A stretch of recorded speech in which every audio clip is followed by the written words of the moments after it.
Today, we're going to be discussing the importance of finances, spending, and saving in college, specifically because we have to balance so much in our day to day life in order to get an education, and so much sacrifice goes into that. And I think it's important that we discuss about that.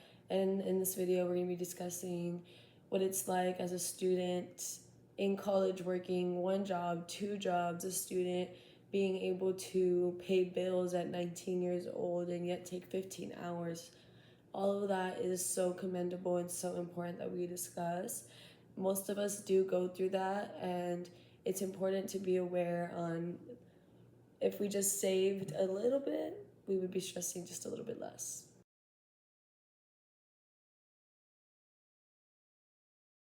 How do I keep track of my spending? Number one thing for me is I'm always looking through my bank statements. I'm always being aware of what I'm purchasing and what's going in and out of my account. And you have to be aware of those things because fraud and everything in college is so big. It's happened to me so many times where I have to become so much more aware of what is going in and out of my account on a day-to-day basis. And another thing is just setting yourself up for the week and being aware of this is what I have to do for the week, this is what I have to spend, these are all the money I have, and where does that lie in what I need and what I want. And that's kind of the best way to separate things is what do I need right now and what do I want. And then if there's any leftovers for the wants, then you can kind of splurge a little bit. But if there isn't, you're just gonna have to hopefully wait until next pay period or next week or whenever the money comes through.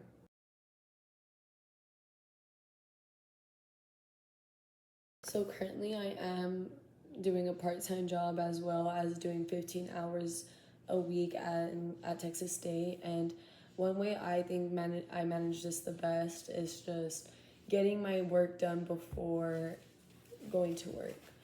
After a shift, I know I'm not going to want to do anything. I'm not going to want to do my essay or if I'm even going to have time to turn it in. So I always try to get everything I have due for the day right before I go into work. And another great way to manage things is just like for me, if I have to do it, I'm doing my homework on my break. I'm communicating with my management to like, hey, I have this big assignment. I might be 30 minutes late today. I might be 10 minutes late today. And those 10 to 30 minutes is worth you getting that grade on that assignment. The tools and apps that I use to keep track of all of my budgeting and my purchases is honestly just my notes app. It can be something as simple as your notes app, just writing it down where you can easily just pull it up and have it just in your hand at all times, and just knowing in the beginning of the month how much money you need rather than like just stressing and hoping that your next paycheck is going to be enough for your bills. I think is so important. And you know your hours, you know how much you get paid estimately. That is also so important just to average out. And if you're going to be short that month, you have a whole month to kind of figure that out rather than it's the end of the month and you don't have the money for your bills coming up that month. I think it's just a great way to get ahead and stay ahead.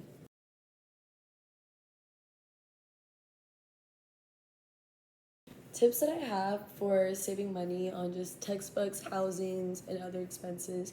Textbooks for me, I won't buy a textbook until classes started, until I see that this is a needed textbook, because there are some times where it really is not used at all in a class, and sometimes it is very used in the class. For example, my enterprise development class, we are constantly using our textbooks and having to go in there for information, but there was times where I spent $150 on a textbook that I was not asked to open once.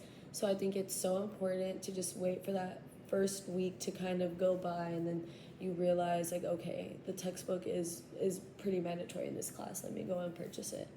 And it really does save so much money. And for housing, I would just say that should be every month your number one priority is just your rent, and then all your other bills fall into place. As long as you have a roof over your head, everything will be okay.